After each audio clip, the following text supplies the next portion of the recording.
Court remains in session.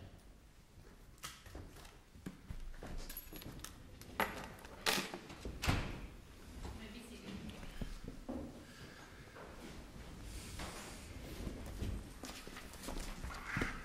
Mr. Keel. Good morning, Your Honors. May it please the Court. I'm Terrence Kehoe. I'm appearing on behalf of the appellant, Daniel Eisenhower. At this time, I'd like to reserve 4 minutes, Judge, for rebuttal. Okay. Mr. Eisenhower was convicted of several sex offenses and is serving a life sentence.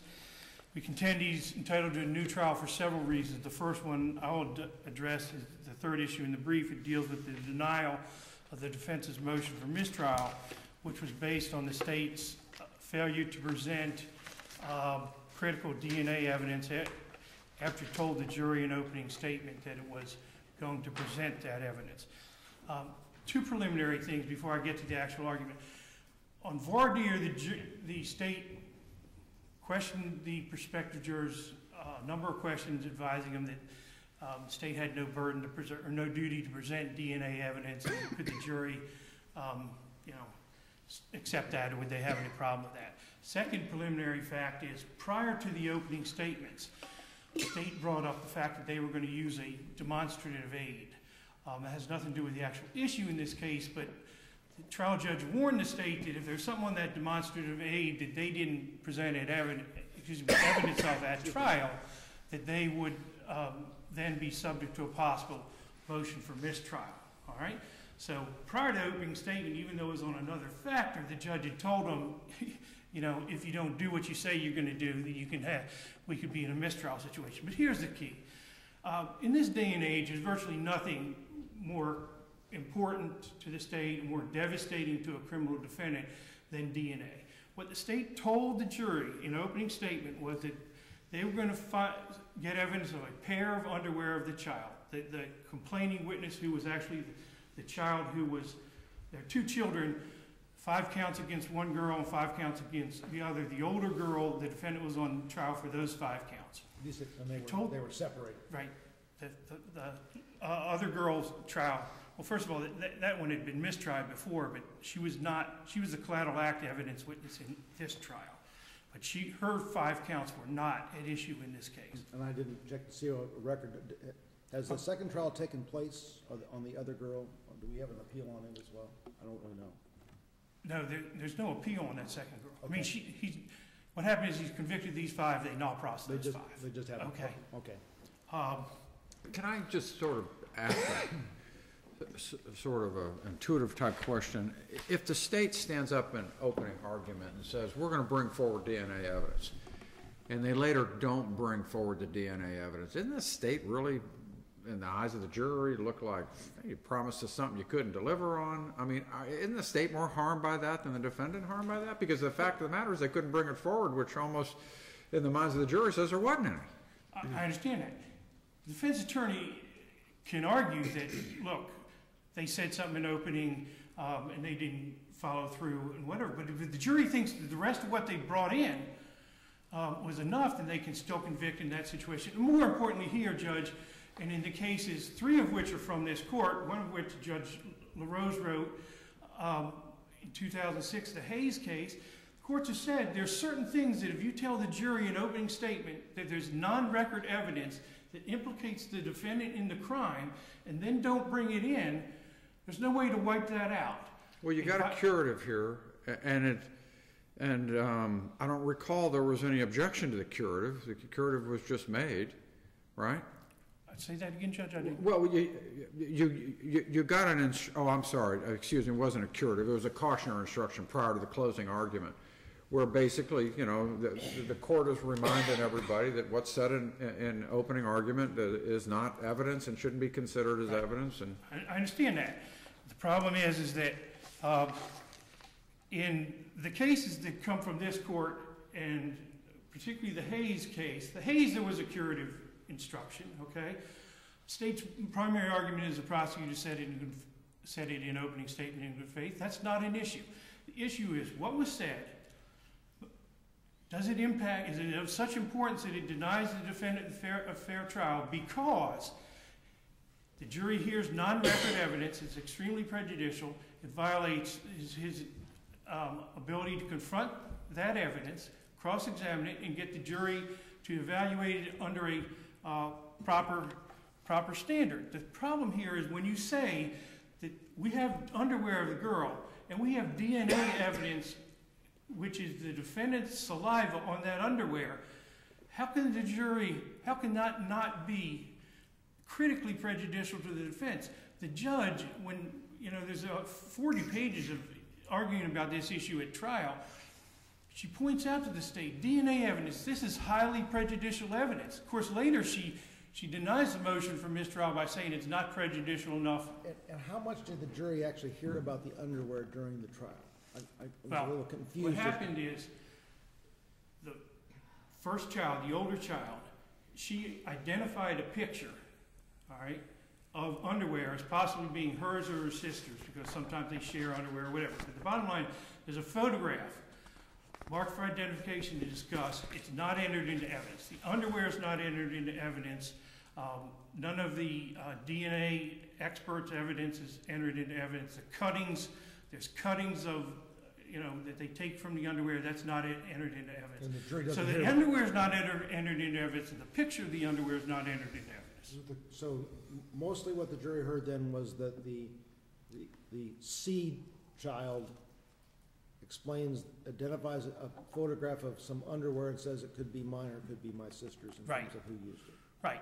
And the state has set an opening that they're going to introduce some underwear with the defendant's saliva on it. Well, first of all, there was no definitive evidence at trial that this underwear was hers, which is part of what they said in opening Probably statement. why Number it didn't get two, into evidence, that the underwear had defendant's DNA evidence on it. Even if the state got in what they wanted, there was never going to be a witness that said the defendant's DNA of saliva. They could not definitively say that. And it gets into all the reasons of what they were going to say. They were going to say in a preliminary test. Was there motions in limine on this to try to resolve this before jury selection? Pardon me? Was there any effort to make a motion in limine or something? Oh, absolutely. This is litigated quite a bit pre-trial. There's the judge hears motions in limine to exclude the DNA evidence and rules that it's going to come in. There's motions to suppress the underwear and rules that it's going to come in.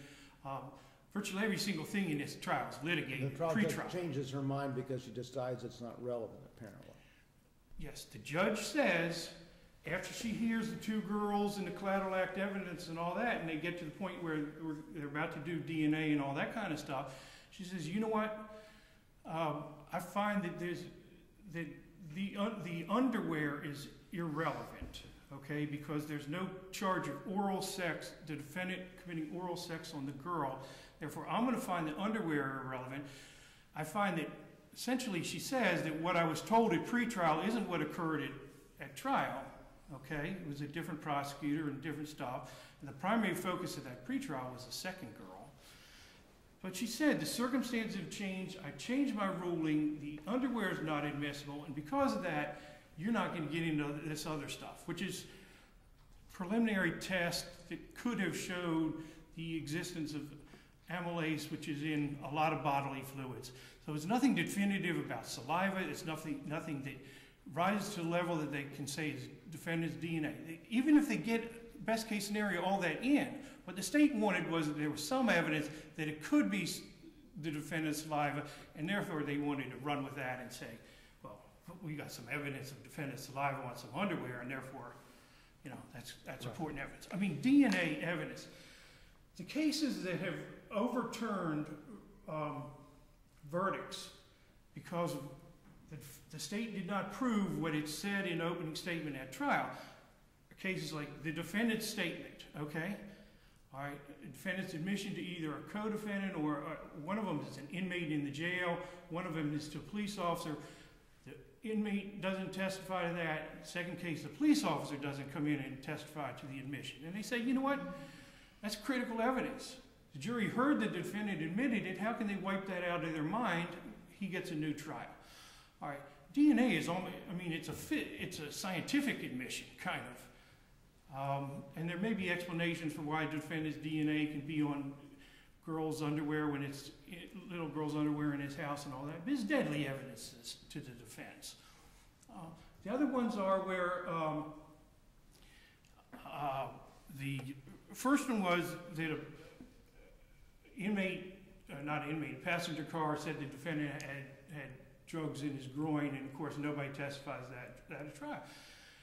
And it's a drug case, and they say, well, that's prejudicial, can't be corrected at trial in a new trial. The Mills case,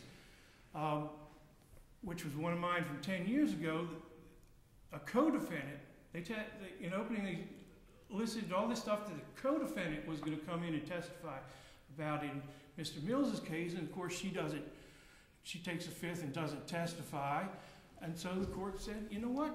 Well, we've heard all this kind of stuff, we've got to give him a new trial. This is completely unfair.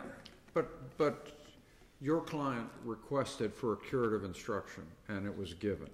Right. Hasn't he waived this then, by virtue of that?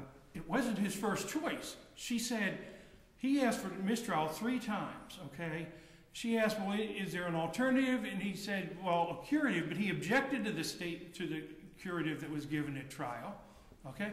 What the curative says in this case is just ignore it, but it brings it right back up. It says, but what the curative says is no such evidence was introduced during this trial. All right, but confirming the fact that it's not there for them to be considered. I understand that, but the sentence before that, in opening statement, the assistant state attorney stated that the defendant's DNA in the form of saliva was located on a pair of underwear located in his house.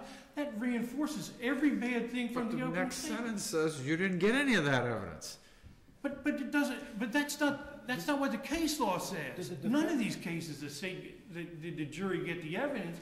The thing is that once it's in their mind and they get such critical evidence, critical statements that we have this evidence, and what that doesn't say is it doesn't say this evidence doesn't exist. It says it leaves the impression that it might exist, but they just didn't bring it in. I agree with you that this curative instruction could be a better instruction than what it is, and so that leads to, does the defense attorney know what's going to be said before it's said in this case? Yes. Yes. He made a proposal of it. If I'm a defense attorney, I'm going to be asking the judge to tell the jury that they found that anything concerning underwear was irrelevant and not related to this case, and that's not in here, and I'm just was wondering why it's not in there. His proposed instructions in here, I'm not saying, is there certain words that are not in there? Well, I'm sort of wondering why the trial judge doesn't explain to the jury that they made representations about some underwear at the beginning of this trial, but I have determined that the underwear is unreliable evidence that's irrelevant to this case, and explain why it wasn't introduced rather than have the jury left to wonder about technicalities. That was not a focus of the discussion when we got to the curative point, Judge. But again, I don't think that cures it. Let me shift real quickly to closing argument. Does defense counsel try to do anything with this in closing argument? No. No. And there may have been, back in my mind, I think that he said that he wasn't going to address this and deal with this in closing argument. All right. Let me shift gears on it again on the ability on voir dire to ask about collaterals. Yeah. Other than the one proffered question that was not allowed, did defense counsel try to come back at this through any side angles? No. You're correct, Judge, that there was one proffered question, and obviously it's in the record as to what he wanted to ask about collateral act evidence. The court said it's trying to fax the case.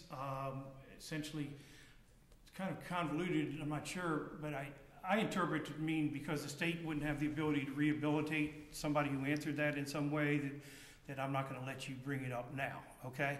But the question is there more than one question, or did he try to do something else? The answer to that is no on both counts. There was one question that he proffered. He wanted to get into collateral act evidence, and which obviously is a critical factor. I mean, it's my second argument I want to deal with your issue, which is the voir dire issue, but if you read the second argument, I mean, most of the evidence, most of the witnesses in this case dealt with this child and not the main child. The D child became the feature of the trial rather than the victim. Judge, there's no way you can cut it. I mean, the judge was concerned about that time after time in this trial, but this witness not only testifies, but she has 2 adults corroborate her testimony. How could it have been tried with some Williams rule evidence without this becoming a feature? I mean, if it admittedly is, I mean, we have the strange situation where we sever the 2 cases so they won't be tried together, so one won't pollute the other one, and then virtually everything comes in as Williams. Is there a way to do a reduced Williams? It's not really discussed in the brief because it's not an issue, but what happened was there were child hearsay issues for both girls, her on her and her on her. And he said that this girl's child hearsay can come in this case, but this girl's child hearsay is not credible or trustworthy or corroborative, therefore it can't come in here. So that's what the state was faced with. And I don't know why. I mean, they tried it. The defense did move for the severance. They're the ones who asked for the severance. But the state initially tried this one first, and there was a mistrial after the first witness, and then they decided to try this one with a new prosecutor and because they were going to bring the collateral act evidence in this case, the C case. But this is such a critical issue in a criminal case. Collateral act evidence. It's one thing to have to defend your client on this allegation, that he committed sexual acts on this child.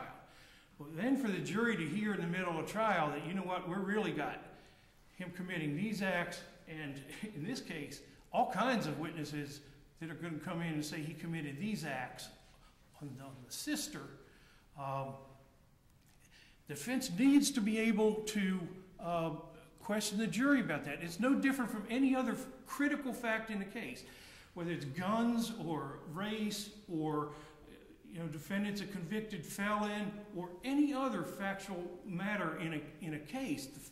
The idea that you can't, because this is getting into the facts of the case, it's somehow improper, just flies in the face of logic. And anybody who's ever tried a case knows that's not true. They talk about facts all the time. The state spends most of its time in this case on voir dire on the credibility of children. That's a fact of the case. I mean, and there's page after page after page of that kind of questioning in this case. But because that's obviously important to them, they want to know the jurors who are going to accept a child's testimony. They talk about lack of DNA evidence. These are critical factual issues in the case. Critical factual issue for the defense in the case is, how is the jury going to react to collateral act evidence? And I submit that even though the court kind of discussed it years ago in, now I think it's Nicholson, but it's cited in a brief. The Nicholson case, there they didn't reverse, yes, Nicholson, 1994. They say that this kind of collateral act stuff can be a proper area of inquiry, but because the record didn't show the question asked, they affirmed on that issue. Judge, I don't know how much time I have or whatever, but I mean, there's a lot of issues. You're 18 minutes in, but I'll save you at least 5 minutes for rebuttal. So. All right, Judge, thank you. Thank you.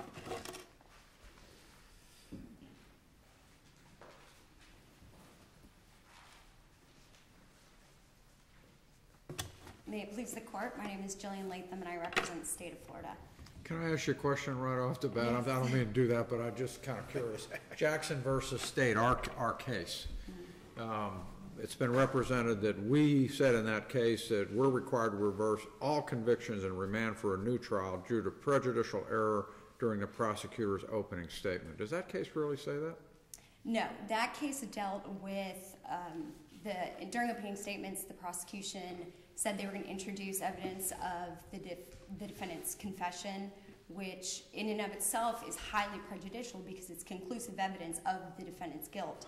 Ultimately, they did not produce that evidence, and they said even though it may have been through no fault of the state's, that because it was so prejudicial.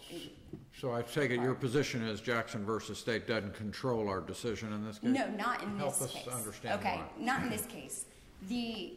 During opening statements, and first off I want to point out that the prosecution was specifically relying on the trial court's motion in limine, saying that this evidence could come in if the child identifies the pair of panties as her own. And I guess I'll jump back, and I don't understand how the trial judge could have ruled at the motion in limine that this was going to be admissible once the case is severed and we don't know which little girl may have been wearing this underwear and it's saliva, and there's no allegations here that anything occurred with the defendant's saliva. How would you not have ruled at a motion in limine that this stuff was not coming in? I think it was going to be the state's theory that the defendant used saliva as a lubricant during the sexual penetration, and ultimately at trial. Did they have any evidence of that? That evidence did not come out at trial. Did they have any evidence of that from before trial? I believe they thought that evidence could be potentially introduced. The record wasn't clear whether or not the child ever actually stated. This is one of these I believe kind of things that's a big deal. Yes. The juries are being told about DNA evidence, and that's just about as close to pure evidence as anyone has anymore. This isn't some small item in this case. The jury's being told there's DNA evidence against this guy. In the form of saliva. But that did not directly, and that's why it was ultimately not introduced at trial, because it was tangential and ultimately irrelevant based in the context of the testimony that was actually adduced. Because it was so tangential, that is why it's harmless. Because the jury would have to not only make inferences, but the jury's left to imagine how this man's saliva gets on a little girl's underwear. And that's going to be harmless to plant that seed in their mind and then have it repeated in the cautionary instruction. Well, and the jury's going to think that's irrelevant to a man who's accused of doing all kinds of things to these two little girls. I mean, two things I want to say. First, to the extent that it was re-brought up during the cautionary instruction, the trial court specifically asked the defense counsel on numerous occasions, are you sure you want this instruction? Because it's just going to highlight this evidence. It's going to re-bring it to the juror's attention. And also, I also want to point out, before opening statements, the trial court specifically instructed the jury that what they're saying in opening statements is not evidence. And the trial court also specifically did not give the jury notepads, so they would solely have to rely on their memory. The fact that it was later reintroduced into their memory through the cautionary instruction, that was something that defense counsel strategically chose to risk. After he didn't get a mistrial. After he didn't get the mistrial, correct. What was the other portion of the question? I lost my train of thought. I think you can go on. To the extent that, the relevance of the actual testimony, was that where I was going? Because I kind of went off. In this case, when it was introduced, or when it was mentioned in opening statement, it was not a feature of the opening statement. It was out of a total of 20 pages, one paragraph. And when saying that this DNA evidence was going to come in, the prosecutor did not make any suggestion of how that evidence would be relevant to the crimes actually charged. And in this case, there was no allegation that the defendant sexually battered CI orally by placing his mouth on her genitals. So at that point, that mere statement, it was seemingly irrelevant and unconnected to the case on its face. The prosecutor ultimately thought that they would be able to tie it into the evidence and then suggest to the jury during closings how that might relate. But on its face, it just doesn't. It doesn't go directly to any of the elements of the crime or the allegations. There's also in this case, there's direct testimony of the victims as to what happened, correct? Correct. In other words, this is not a case that's built on circumstantial evidence. You have direct testimony of victims in this case, and you do have the collateral act evidence as well. Correct. So it's not as though that this case would be overly dependent upon any of this anyway. Yeah. Okay. Is there any physical evidence that either of these girls were touched? No, they did have medical experts testify, but there was no physical evidence of abuse. The medical experts also testified in 95% of cases there would be pornographic pictures that were shown to them introduced into evidence? There were pictures of the outside of the house that were introduced into evidence. Those aren't porn. Those are pictures of the house. The children said that Grandpa showed them dirty pictures, right? Pornographic videos, and that was only CI that testified to that. DI's testimony was limited, and she was not ultimately able to disclose that. And this is very damning testimony, but in the end, this is a he said, she said case. That the two girls claimed this happened to them, and you either believe them or disbelieve them, because there's nothing else other than the fact that they've said it repeatedly to various people, and I suppose some of the drawings are relevant, right? If the defendant didn't testify, but it was based on the credibility of the victims. Okay. And again, the DNA, the suggestion that his saliva was on their panties, that did not corroborate their testimony with regard to him sexually penetrating him with his penis. It had no relevance to that, which is ultimately why it was not introduced into evidence. I just want to keep reiterating that. And also, I wanted to point out that in order to reversible error with regard to mistrial cannot be based on pure speculation. And in this case, we would have to speculate as to how the jury speculated. And they were only in deliberations for an hour and a half, so that would suggest that there really wasn't much for them to discuss. They were pretty secure in their opinions that he was guilty of the first two crimes. He was ultimately, for the third charge, acquitted. Are there any other questions with regard to the third issue? With regard to the first issue, I just want to briefly mention that the trial court did not prevent defense counsel from questioning the jurors about the Williams rule evidence. Rather, the trial court's ruling was limited to the specific proffered question of defense counsel, which in and of itself didn't even reference the Williams rule evidence.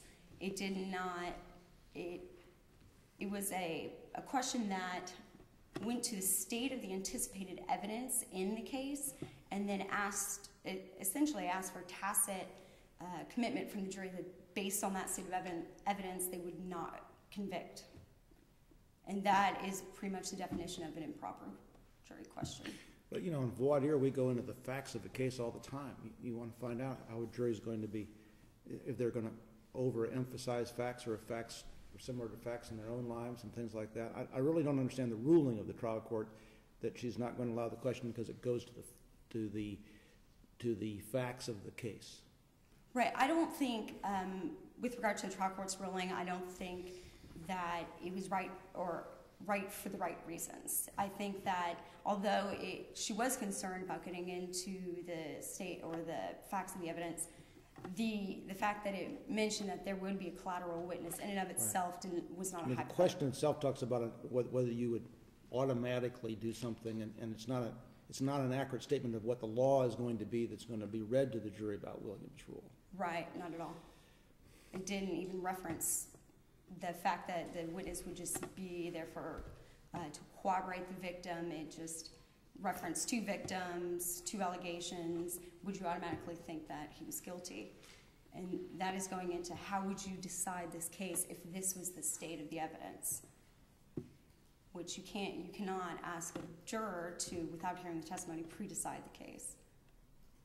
And in any event, even if the trial court's ruling was erroneous, it was harmless because the defense counsel could have continued to look into how the jury would handle Williams' rule evidence, but chose not to do so.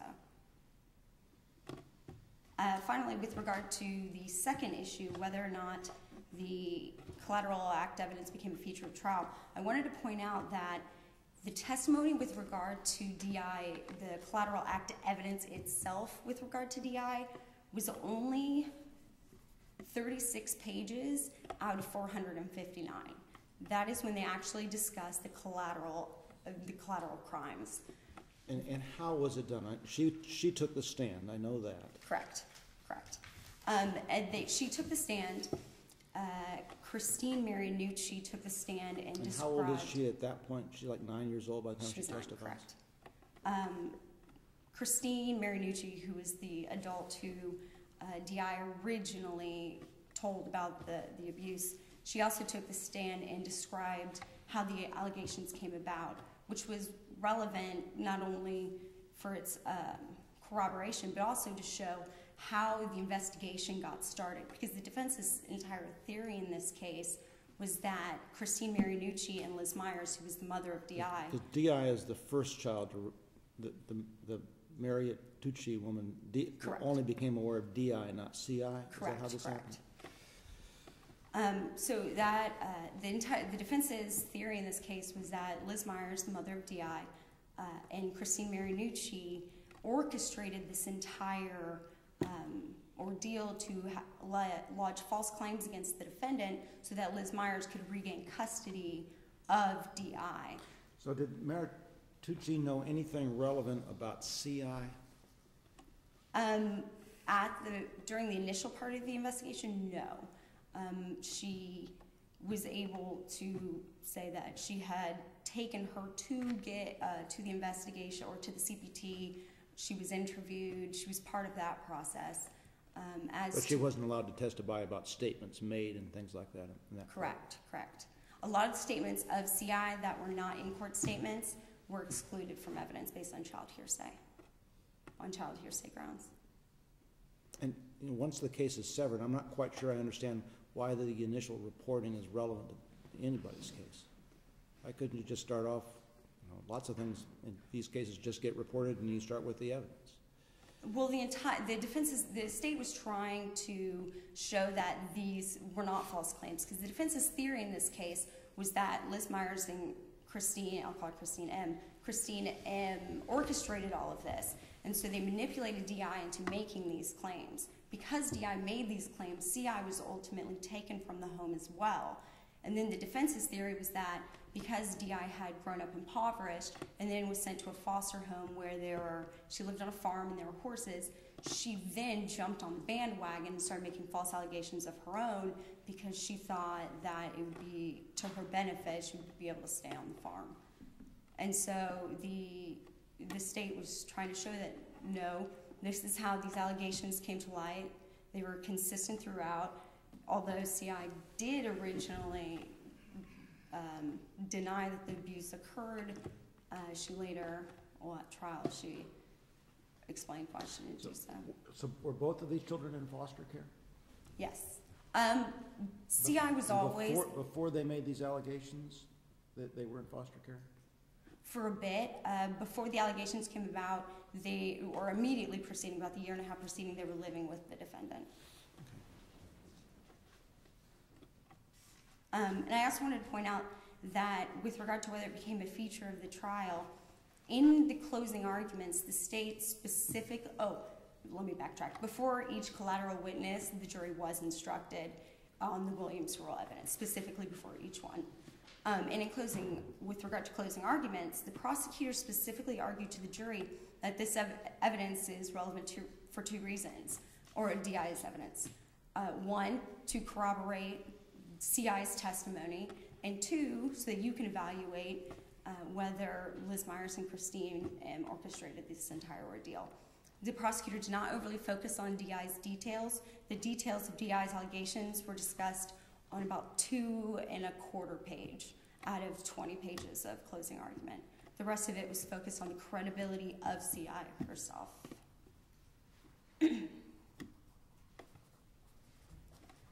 If there are no further questions, the state would request that you affirm the defendant's convictions. Thank you. Thank you. Mr. Keel? Thank you, Judge. A couple of points. Judge Morris, you brought up the Jackson case. It's not just the Jackson case. It's the Mills case and the Hayes case. All out of this court all say the same thing. I think the state said something about the DNA. Are they an absolute? Because no, there's a harmless error analysis in each case. All right, in each of those cases, they said it was not harmless. That leads me to my next point.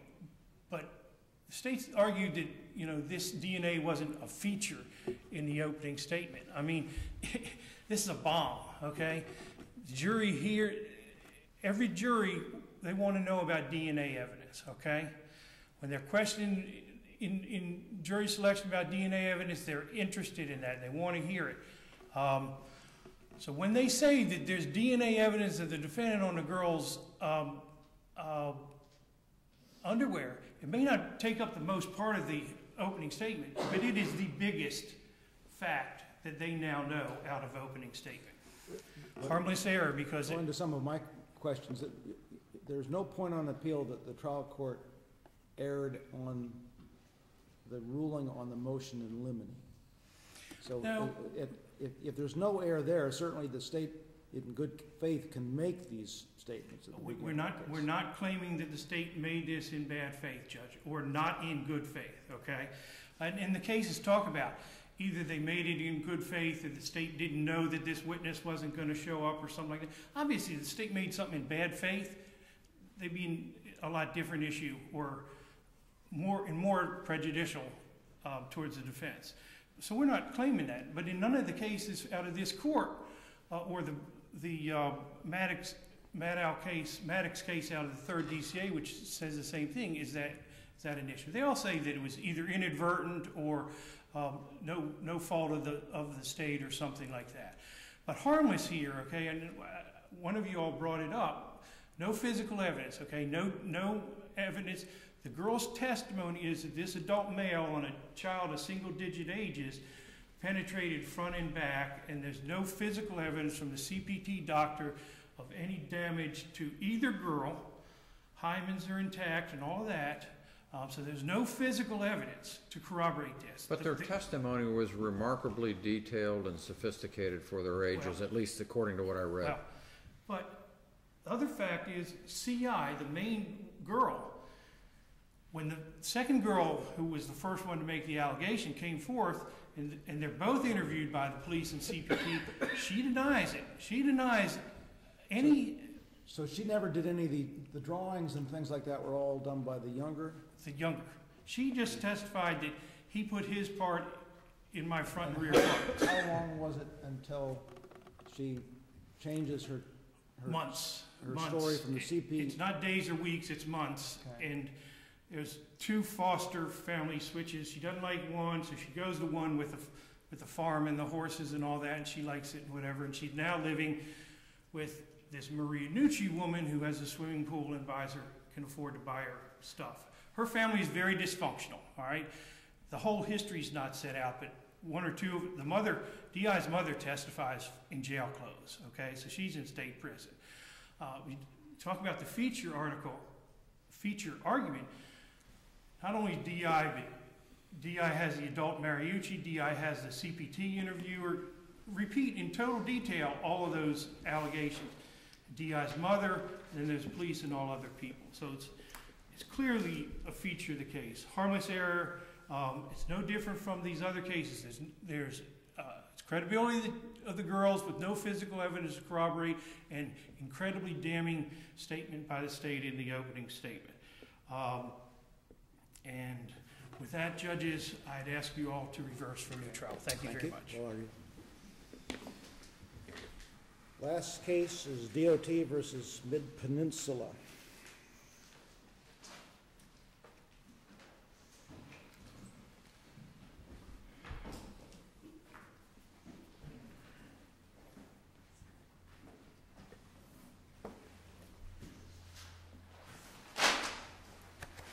I hate it when that happens. But I'll tell you, I'm really happy to see you brought show and tell.